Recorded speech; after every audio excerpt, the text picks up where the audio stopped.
Gadis itu menerima $10.000 untuk menggantikan orang lain pergi kencan. Namun dia tidak tahu bahwa pria itu adalah miliarder terkaya di kota dengan mobil mewah. Tugas yang diberikan klien padanya adalah merusak kencan tersebut. Saat pergi kencan, gadis itu sengaja tidak keramas, memakai rok mini yang terbuka. Bahkan saat sahabatnya menelepon mengajaknya ke klub malam, gadis itu sengaja menghidupkan speaker phone. Mendengar di telepon disebut ada 7-8 pria tampan malam ini. Gadis itu tanpa ragu setuju. Ini semua adalah skenario yang telah dia rancang sebelumnya. Setelah menutup telepon, gadis itu memberitahu pria itu bahwa setelah menikah dia tidak akan punya anak dan tidak akan mengurus rumah.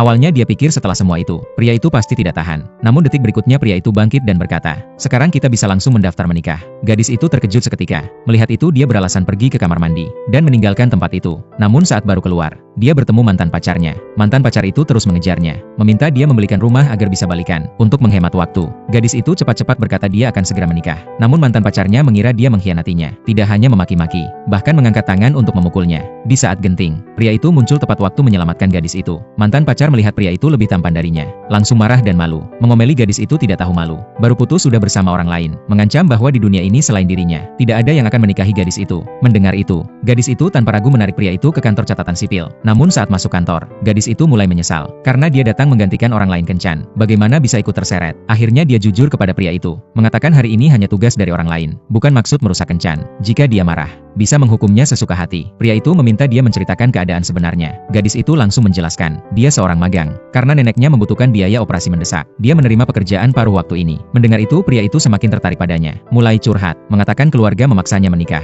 Karena mereka bertemu, lebih baik langsung daftar menikah untuk menenangkan keluarga, dan memberi dia $100.000 setiap bulan. Gadis itu terkejut. Awalnya pikir dia hanya supervisor perusahaan, ternyata sangat kaya. Gadis itu mulai curiga pria ini tidak biasa, berencana pergi. Namun pria itu tiba-tiba menariknya, berkata semua tadi bohong, hanya memberi $20.000 per bulan. Gadis itu setuju, tapi meminta pria itu, jika bertemu orang yang dia suka, bisa bercerai kapan saja. Mendengar itu pria itu langsung mengeluarkan kontrak untuk ditandatangani gadis itu. Gadis itu baru sadar, nama pria itu sama persis dengan ketua perusahaan. Ternyata pria yang akan menjadi suaminya adalah ketua perusahaan. Namun saat itu gadis itu tidak curiga sama sekali. Kemudian mereka foto bersama untuk mendaftar menikah. Berhasil mendapatkan surat nikah. Hari pertama kerja setelah menikah, supervisor sengaja menanyakan pada gadis itu, apakah analisis data sudah selesai. Berpikir jika belum, bisa menegurnya habis-habisan, memberi posisi gadis itu kepada temannya. Namun gadis itu berkata sudah selesai. Supervisor pun hanya menyuruhnya menuang kopi panas. Namun saat gadis itu menyerahkan kopi, supervisor sengaja menumpahkan kopi di laporan analisanya.